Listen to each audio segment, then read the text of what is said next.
পাঞ্জাবের ভয়াবহ বন্যার মধ্যে একটি ভিডিও ভাইরাল হয়েছে সামাজিক যোগাযোগ মাধ্যমে।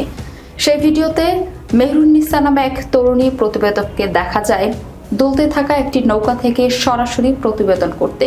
শুরুতে তিনি গভীরভাবে বলেন, যেমন দেখতে পাচ্ছেন পানির চাপ বেড়ে যাচ্ছে, কিন্তু কিছুক্ষণ পর ভয় পেয়ে চিৎকার করে ওঠেন, বেশি ভয় লাগছে, কখনো এই পাশে যায় কখনো ওই পাশে যায়, আমাদের ব্যালেন্স হচ্ছে না।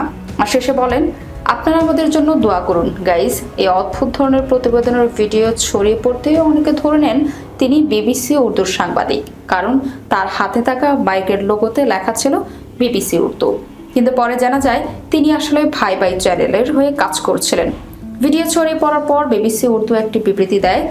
সেখানে বলা হয়, পাকিস্তানে BBC Urdu news Punjab TV নাম ব্যবহার করে একটি ডিজিটাল মিডিয়া প্রতিষ্ঠান কাজ করছে। তারা বেআইনিভাবে বিবিসির নাম ব্যবহার করছে। বিবিসির সঙ্গে তাদের কোনো সম্পর্ক নেই। আমরা কাউকেই আমাদের নাম ব্যবহার করার অনুমতি দেইনি।